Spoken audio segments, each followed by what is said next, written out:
Tech Transforms explores how technology is reshaping our world, particularly at the intersection of government, innovation, and human needs. In each episode, I talk with some of the most influential voices in technology, uncovering how they're leveraging innovation to solve complex challenges and improve the way we live. This episode is sponsored by OWL Cyber Defense, leaders in secure data transfer solutions for critical networks. In today's episode, we at Tech Transforms, along with OWL Cyber Defense, are proud to partner with GME. Welcome to Tech Transforms. I'm your host, Carolyn Ford, and today I am thrilled to welcome Mat Cantagallo, or as he shared with me, the singing rooster. I love that is your call sign, Matt. Yeah, it's cool. It's cool. It is very cool. So Matt is the defense director at Austrade. Now, if you've been in the world of defense tech long enough, you know that cross-border collaboration often hits a wall of red tape, especially when it comes to sharing sensitive information and innovation. But today's story is about a breakthrough. And this episode highlights a groundbreaking achievement in international defense collaboration, recently made possible through the combined efforts of OWL, GME, and Mat under the AUKUS framework. Their work stands as a powerful example of what can be accomplished when organizations from different nations unite around a shared goal, pushing the boundaries of innovation and setting a new benchmark for allied cooperation. So it's not about promoting a product or a company, even though we're going to say OWL many times. It's about spotlighting a process that cut through years of bureaucratic snags and made it easier, faster, and smarter for allied nations to work together. So Mat has spent his career hopping hemispheres and breaking down international barriers with the precision of a defense tech ninja. He's here to walk us through how this new path cleared by OWL GME and supported by AUKUS can serve as a model for others looking to do business across borders without losing momentum. This isn't just a case study, it's a roadmap for the future of global security collaboration. So Mat, welcome to Tech Transforms. Thanks so much, Carolyn. It's great to be here.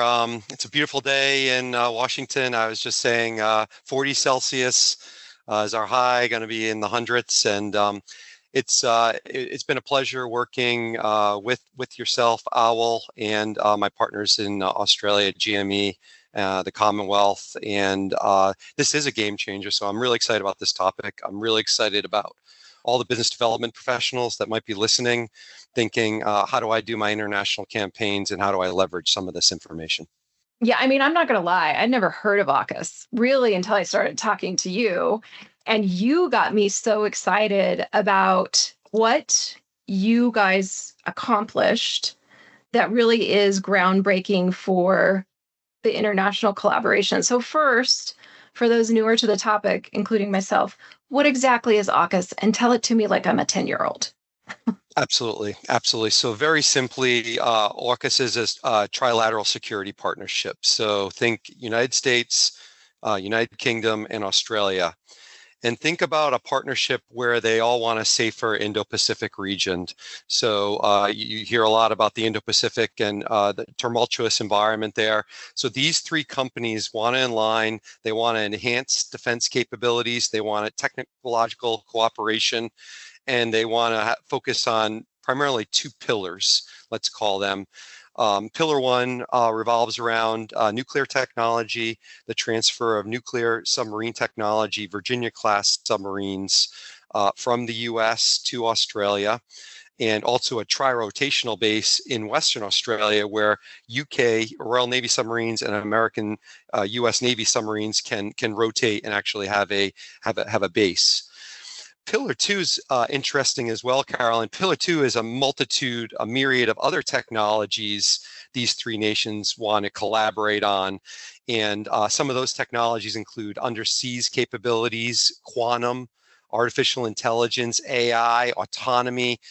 And we talked a little bit about advanced cyber capabilities, EW, electronic warfare, and hypersonic. So a lot there, but three countries, excuse me, with a common goal. How do I share these technologies? Noting there's sensitivities, and we'll get into something called ITAR. So, what was the groundbreaking opportunity with OWL, GME, and Austrade? You mentioned OWL's use of the exemption was the first of its kind. Can you walk us through what made it possible and why it's so significant? Absolutely. So about a year and a half, 2 years ago, OWL and GME reached out to me and said, look, we want to do some great things in the Indo-PACOM region, but we don't really have the background on how we go about doing that. Partnerships. OWL has cyber capabilities, cyber hardware, and that hardware is controlled by U.S. Department of State, and it's controlled under the International Traffic and Regulations, ITAR regulations, which essentially govern the ability to transfer that technology to overseas markets around the world. Mm-hmm.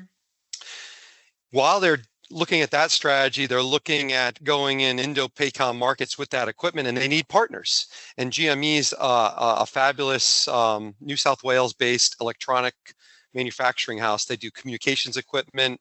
They specialize in commercial off-the-shelf equipment as well as defense, and they have a great reputation as a cleared partner that OWL could work with. But here's the challenge.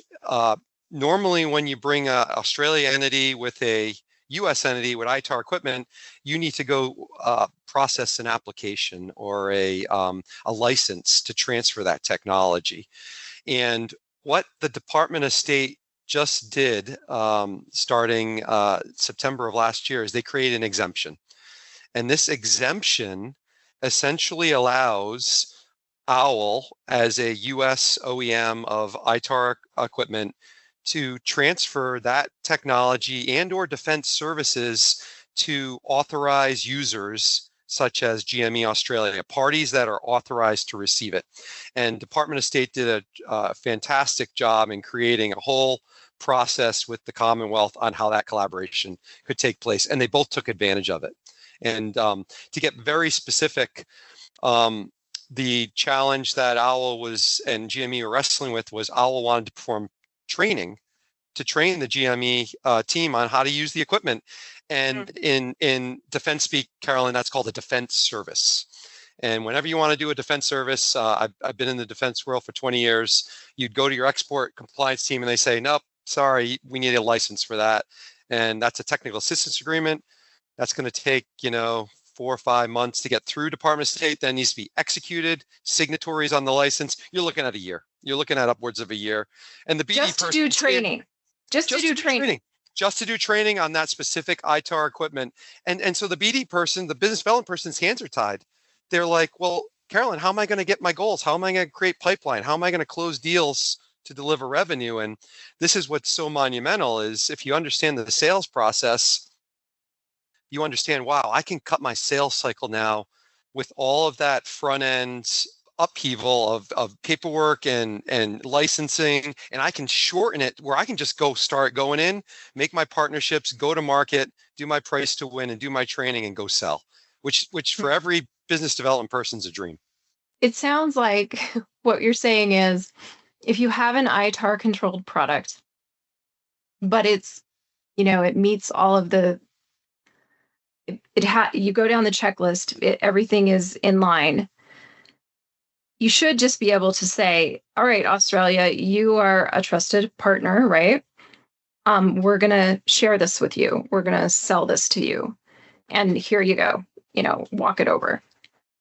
But what you're telling me is, even though it's already approved as an ITAR product, in addition to that initial approval process, then I have to go through another year of red tape, and who knows, it could just get mired down and Australia could never get the technology because of all of this red tape.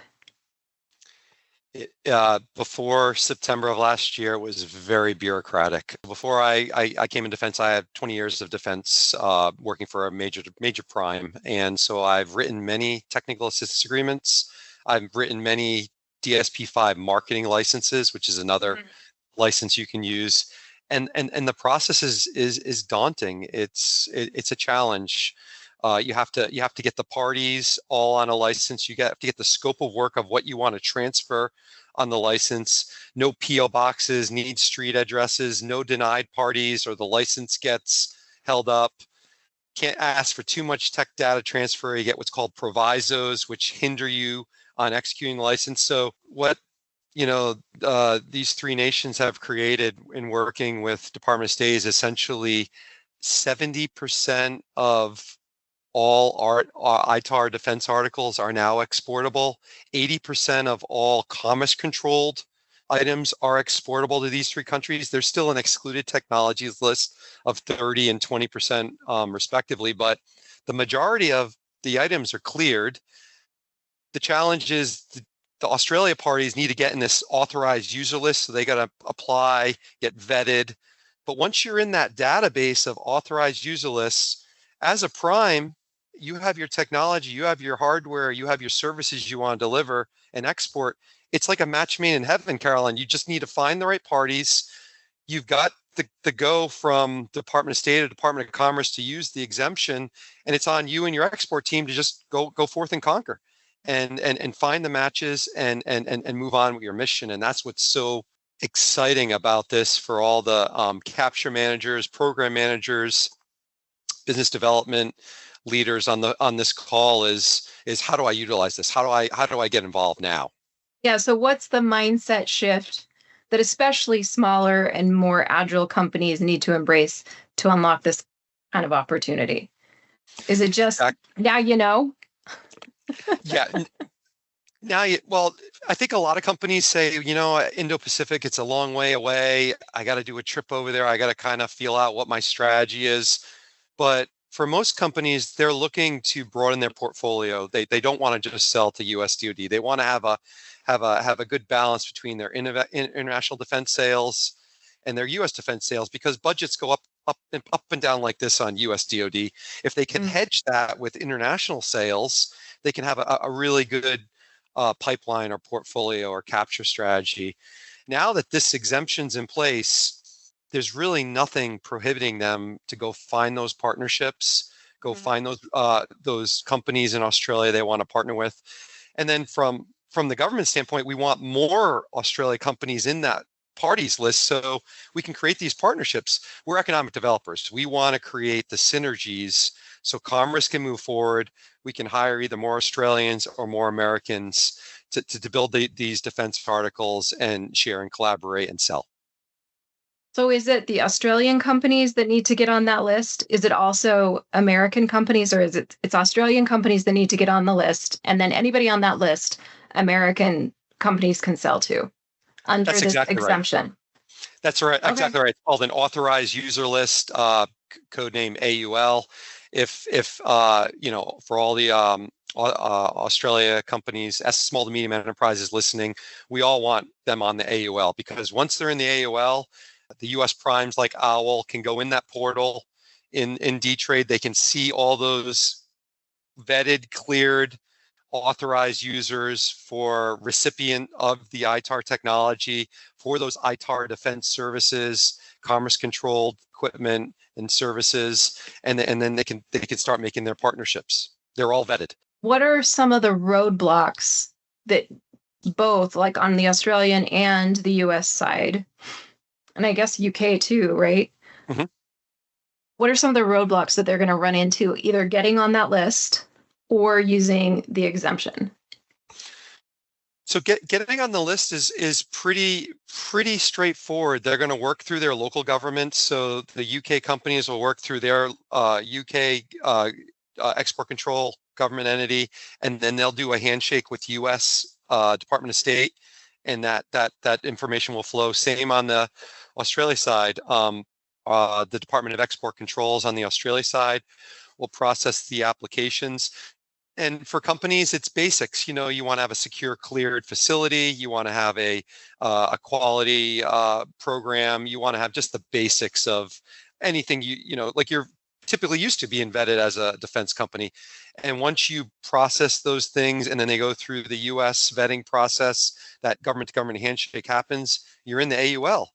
So let's talk about bureaucracy on the U.S. side. It's changed, Carolyn. We're so used to, for me at least 20, 30 years of processing licenses. I want to go, as a salesperson, I went into the export control team at a US tier one defense prime. I knock on the door and say, I want to sell to New Zealand. I want to sell to Australia. I want to sell to Singapore. They're like, okay, go do your license. Go do your license. Go start processing the paperwork. And the clock would start.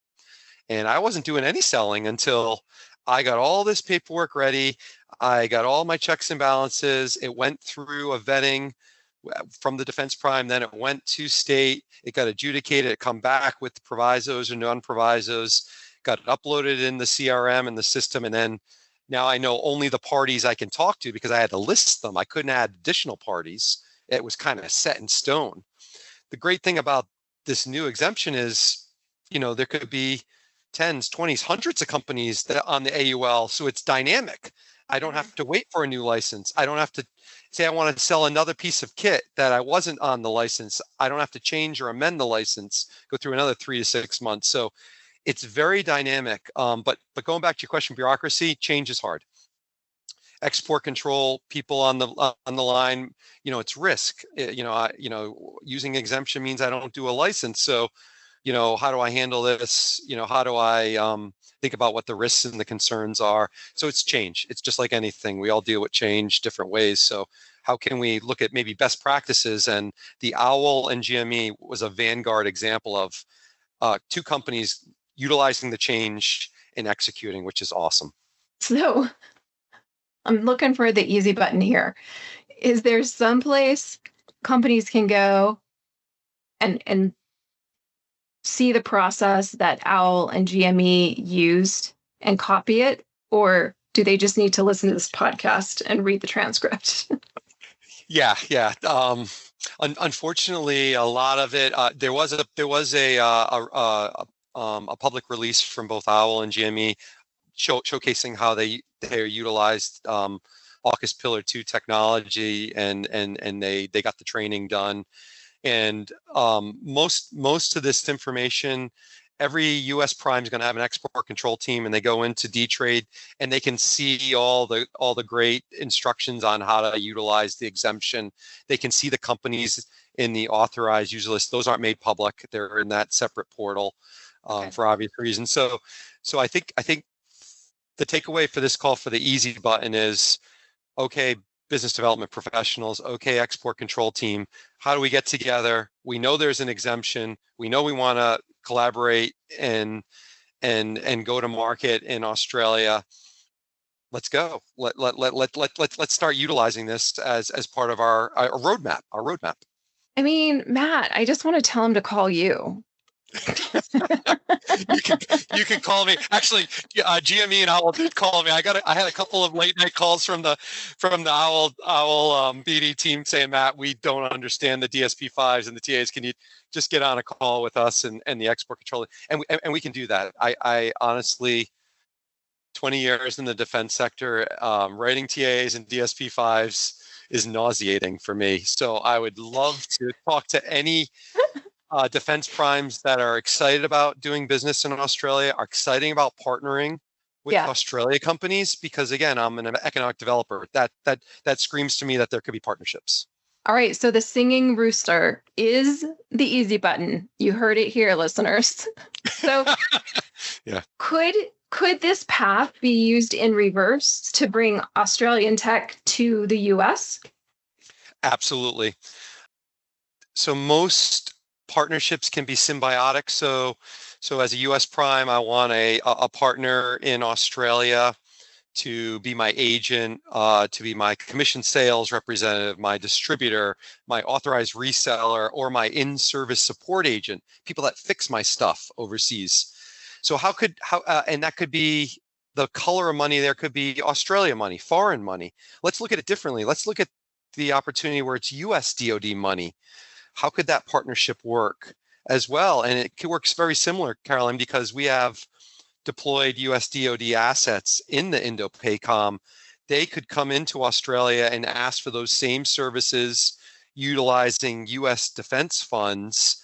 And now that those partnerships are aligned and the tech data is transferring under the exemption, it could be utilized for sure using DoD assets, using DoD money.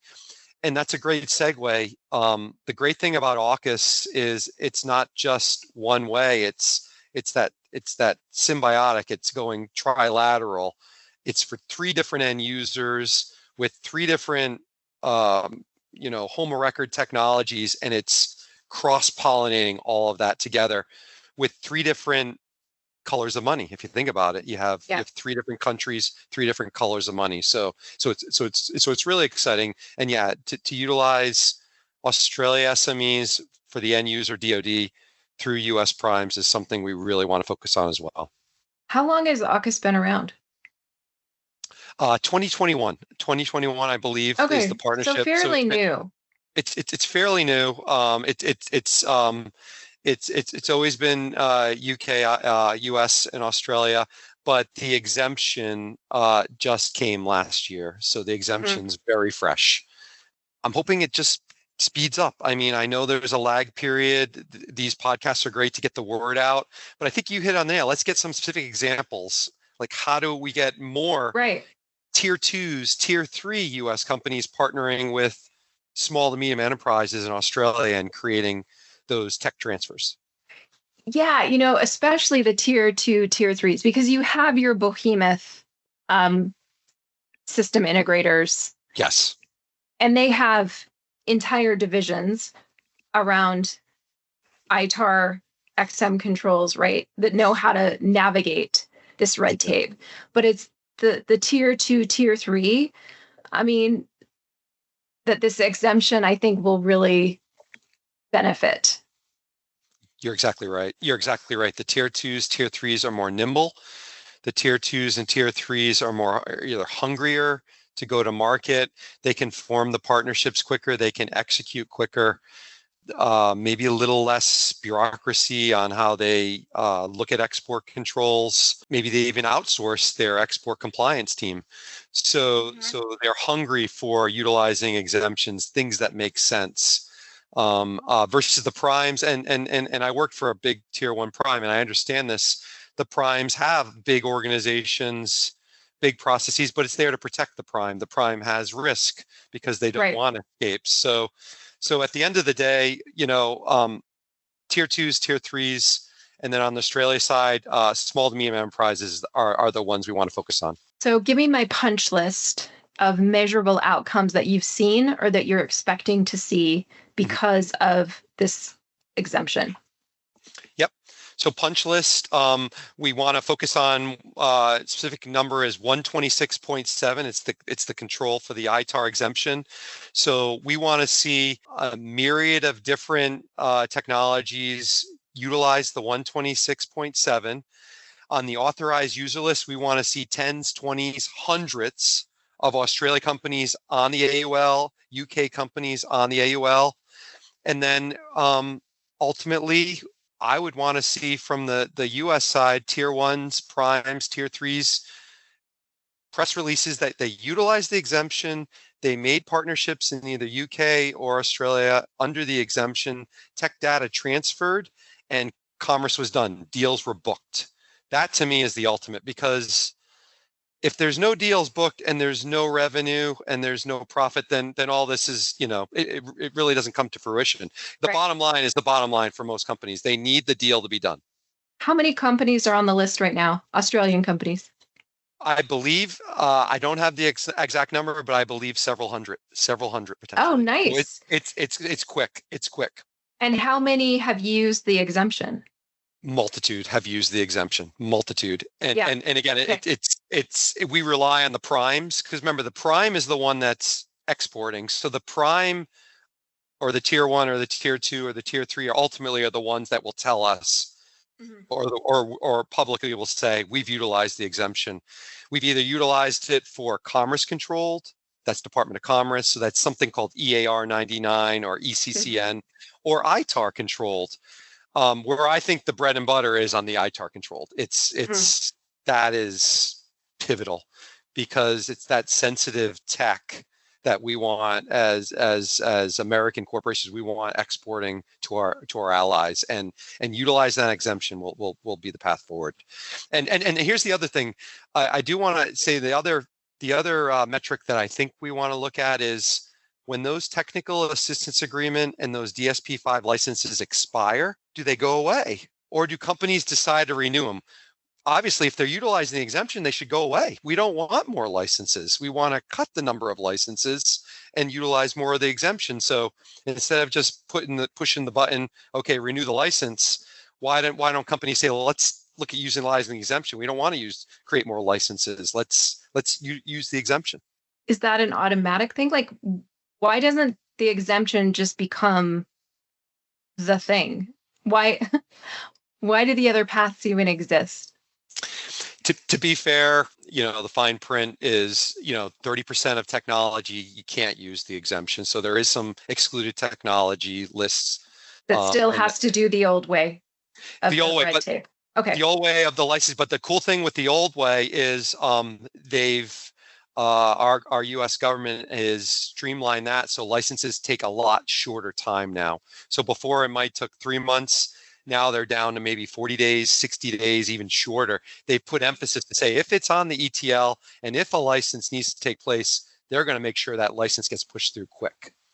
But so that is nice to know too. But ideally, most technologies, hopefully we're talking about, are not on the ETL here, and they can utilize the exemption. Well, and in my fantasy world, if a company started down the path to get tech to Australia and they qualified for the exemption, it would just automatically get routed. But I know that that's not the way government works. No, it's not. But I've never seen something this exciting in my 20 years of international defense sales. And there's a lot of countries out there, Carolyn, that wish they had this exemption. I've done business in Ukraine. I've done business in Egypt, Azerbaijan, Singapore, a multitude of different international end user companies. When I worked for the defense prime, they would all love to have this exemption because it would just streamline the process on how quickly they get defense articles, how quickly that front end of that sales cycle can condense. I mean, it's a win for global security. Are you seeing other countries considering adopting something like the exemption for their own processes? That's a great question. So as part of this process, Australia had to adapt their defense control process to be on a similar playing field as ours. And that meant ensuring the checks and balances, the technology transfer, the safeguards were in place. And so wait, you're saying Australia had to up-level their security checklist to be on par with the U.S. security checklist. Okay. Correct. Because if you think about it, the exemptions streamline the process, but you don't want a weakness point where it could get out, it could leak.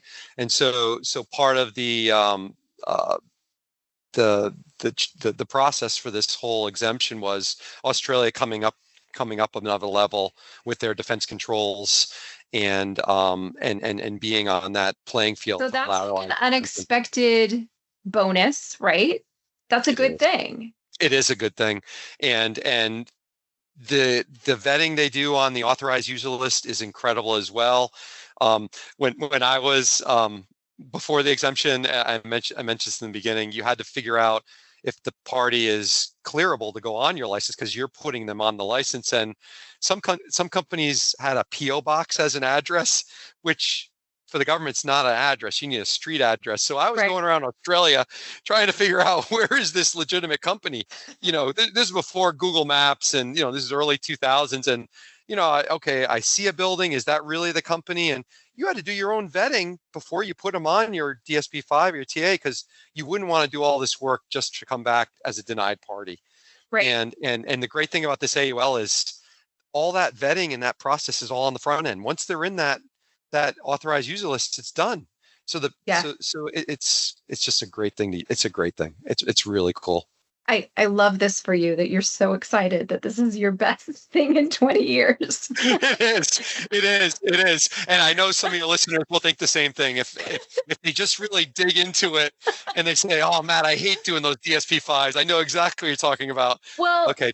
You so know. I have to do not to this level, but if I want a government guest to come on the show, often I have to fill out a bunch of forms. And I mean, it's 6 to 8 weeks to longer to get their PR office to say, yes, they can come on Mhm. this podcast. Sure. And I have to, I have to fill out, it's one page, but it's a pain in the ass. Oh, I believe it. So yeah. I believe All it. right. Well, we're going to move to the even more fun part of the show, which is our tech talk questions.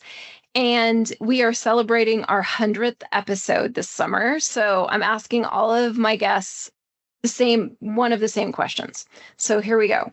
What is the weirdest piece of tech that you've seen in the defense world? And you get bonus points if it sounded ridiculous, but it actually worked. Yeah, so one cool piece of tech that I worked on a long time ago was anti-spoofing technology, and so if you know anything about spoofing, it's uh, uh, automatic identification system. So every ship has like a numeric code that says, "Hey, I'm a warship," or "Hey, I'm a small little patrol boat," and you could spoof that, Carolyn. You could say, "I am a warship, but I'm hiding behind this," or "I'm not really that," and so we back when I worked for the Prime, we created an anti-spoofing AIS automatic identification system where basically I can tell if you're spoofing. I can tell if you really are a warship and you're saying you're not, you're a cruise ship or something. And so it was kind of cool because a lot of times, for obvious reasons, people want to spoof what they really are. Right. Right? They want to pretend there's something that's not harmful or not threatening when really they are. And that was a cool piece of kit because you could see through it. Yeah, could you please make that for my generative AI tool? And every time it lies to me, like I can shock it. Like that's my like, no, you just lied. And you did That's it right. confidently, but you just lied. An anti-spoofing AI tool. I think you're onto something there. That's a good business model. All right. What's one piece of Aussie tech that you would love to drop into US defense tomorrow? So my background is PNT. You might have heard something called PNT. It's position navigation timing. So that was what I was selling around the world before I came to government. And there's some really cool PNT technology coming out of Australia, and it uses AI as its accuracy to give it really good accuracy, and it uses quantum as well. So a company called Advanced Navigation in New South Wales, a company called Q Control, also in New South Wales, they developed an assured PNT. So imagine GPS is shut down. You're in a military vessel or asset land vehicle. Where are you? Where is your position? So if we could bring this Aussie technology, assured PNT with quantum accelerometry, quantum sensors into US DoD, I think it's a game changer. I really do. And they'll both be with us at AUSA here in Washington, D.C. in a couple of months on the show floor. So any of your listeners that are across PNT, assured PNT, quantum assurance PNT, please come by, and I'm happy to go into detail there. I mean, you had me at quantum. Everything everywhere all at once. I'm in. Yeah, yeah, but it's not just those. That's just one example, Carolyn. But I think some of the greater examples of how Australia can play a role is back where I talked about the DoD assets in Indo-PACOM. Just last week I was in Stowe, Ohio, at a ribbon cutting for AML 3D, and they actually build additive parts for the maritime industrial base, the submarine industrial base, and they do it using robots, and they do it using wire arc additive. So think about DoD, they need a part. They're in the South China Sea. They call Australia, and we build that part for them right there and then. They don't have to go back to CONUS. So there's these examples of Australia ingenuity where we can be where US DoD needs us right there in Australia. Yeah, but we would have to use the exemption so we could get that piece of tech that you built. That's And we exactly could right. get it now, not a year later. That's exactly right. Yeah, utilize the exemption, create the partnerships, streamline the process, and we can support the U.S. forces regionally, right around Australia. All right. What's a piece of defense tech that you would want to use for non-military purpose? I got two here. So two I'm thinking of is think firefighting. So in Australia, we have what's called bushfires, these big, huge Mhm. fires. They're serious to deal with. Usually you want to figure out where the spark is. Where's this fire started? But there's a lot of smoke. There's a ton of clutter. How do you see through all that to find the ambers and put out the fire? So one company that's doing that is called AUKUS, and they do that with a hyperspectral optical radar that shoots through the smoke, goes right through it, sees where the ambers are. Think about it from a drone that's overlooking a fire where the forestry service could utilize it, or think about all of our state and local police forces that could utilize it on a plane. And that hyperspectral optical radar can actually help with firefighting. And second to that, we had a fire incident on the Baham Richard U.S.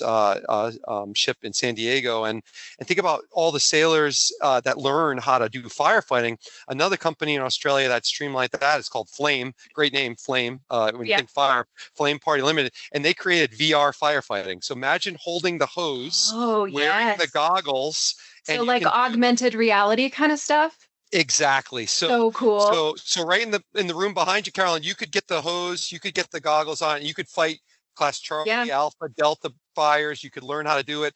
So when the real thing happens, you're ready to go. You've and this is a game changer because you think of our tech savvy generations now. They you know before they go to boot camp, maybe they want to do some VR firefighting before they actually Yes. are a lineman or a nozzleman, and they actually get a hold of the hose.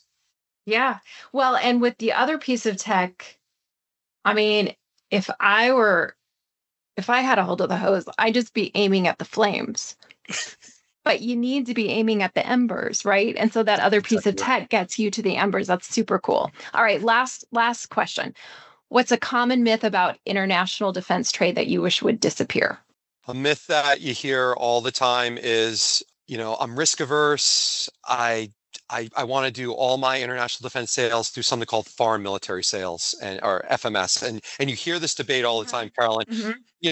I'd love to do international, but I'm going to do it all here in the confines of my beautiful building in US, and I'm just going to sell the DoD, and they'll export it to the international entity because it's risk averse, it's easy.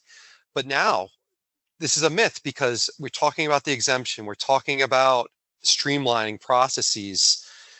This is a game changer for more companies to stop with the FMS myopic and say, I want to do direct commercial sales. Mm-hmm. I want to be like, Owl and GME. I want to form partnerships. I want to go after business direct with international and governments. And utilizing the exemption can mitigate some risk. It can shorten sales cycle. Maybe it could add gross profit margins and other factors of that for that business model, and it could open doors. So I think the myth here is FMS is not the only route for risk Mm-hmm. averse US tier ones, tier twos, tier threes to go internationally. Look at DCS now as a game changer. Utilize the exemption and broaden your portfolio. All right, fantastic. Well, thank you so much for joining us today. And for anyone looking to cut through the red tape and get you as their easy button, um, what's the first step that they can take to start implementing this model?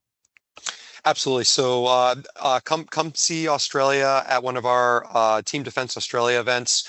AUSA coming up in October. Myself, my colleagues will all be there. You'll see the green stand on the pavilion. You'll see 80 plus Australia companies. Come talk to us. Talk to us about the exemption. Talk to us about business in Australia. If you want to have old sea stories about selling in international defense, talk to me about that as well. But I'm available. Ultimately, we want to help more Australia companies export broadly because we want to have a sovereign defense capability in Australia that can expand. And we know we could do that with America as a partner. And in addition to those kind of events, is there a URL we can send people to? Do they connect with you on LinkedIn? Absolutely. LinkedIn, always Mat Cantagallo on LinkedIn. We could put that URL in there. Also, I live in Charlottesville, Virginia. So if anybody goes down to Monticello, feel free to shoot me up there. And I'm also up here at the embassy about a week a month. All right. Well, thanks again for joining us. Absolutely, Carolyn. It's been a pleasure. Thanks for having me on. Yeah, and thank you to our listeners for tuning in. Share this episode, smash that like button, stay curious, and keep imagining the future. Disinformation, AI drift, split-second choices. At the Owl Evolution Summit, October 24th, 2025, you'll face them all. Then see how mission wins. Reserve your spot now at owlcyberdefense.com/summit. Thanks for joining us on Tech Transforms. If you enjoyed this episode, please smash that like button and talk about it with a friend. I'm Carolyn Ford, and this is Tech Transforms. I'd like to once again thank GME for partnering with us on today's episode.